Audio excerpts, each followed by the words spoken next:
Deus pesa na balança as nossas obras? Já ouvi de alguns púlpitos que quando uma pessoa peca, para alguns, o único pecado é a fornicação. O resto são faltas. Bem, no ensino do catolicismo romano sobre o pecado mortal e o pecado venial, afirmam que Deus apaga todas as virtudes ou bens que a pessoa tenha feito. Alguns vão além. Deus traz de volta todos os pecados. Alguns segmentos até rebatizam o crente que pecou. Outros nem aceita mais. Só agregam pessoas perfeitas. Igrejas que não tratam seus feridos, que não acolhe ao que peca. É como um hospital que não cuida de doentes. Deveria fechar suas portas. Os sãos não necessitam de médico, disse Jesus. Mateus capítulo 9, versículo 12. Os perfeitos existem? Não precisam ser salvos, não necessitam de oração, exortações, louvar a Deus. Não precisam orar em nome de Jesus porque se acham cheios de créditos. Não devem nada. São ensinos perniciosos. Nas 7 cartas dirigidas às congregações cristãs na Ásia Menor, que está em Apocalipse capítulo 2 e 3, através do exilado apóstolo João, temos o claro ensino de que mesmo quando o crente peca gravemente, Deus jamais apaga as boas obras que praticou, as decisões certas que tomou na vida.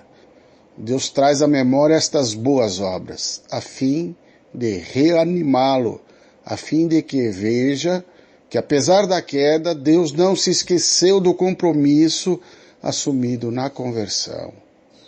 Em todas as cartas aparece a balança fiel do Senhor. Tenho contra ti, tenho a teu favor. Até pecados de heresias aqueles crentes cometeram. Deus os repreende severamente, mas convida ao arrependimento e traz à memória que as boas obras e os feitos não estão esquecidos. Sê fiel até a morte, e dar-te-ei a coroa da vida. Apocalipse capítulo 2, versículo 10. Não quer dizer que a salvação é algo a ser conquistada pela fidelidade. Se fosse assim, ninguém conseguiria. É dom gratuito, não se conquista por obras. Romanos capítulo 6, versículo 23. Efésios capítulo 2, versículo 8 e 9.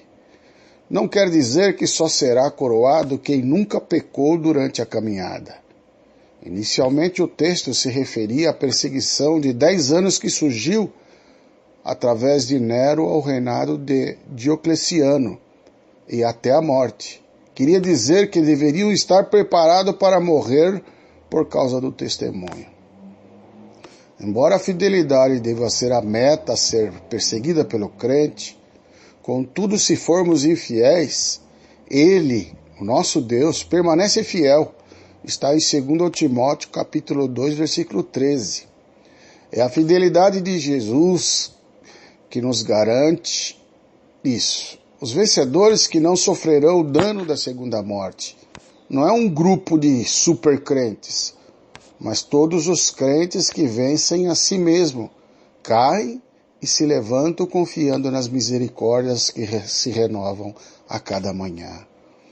Bem antes de completar a escrita do Sagrado Livro, 2 homens, em tempos diferentes, oraram corretamente sobre Deus apagar e não apagar.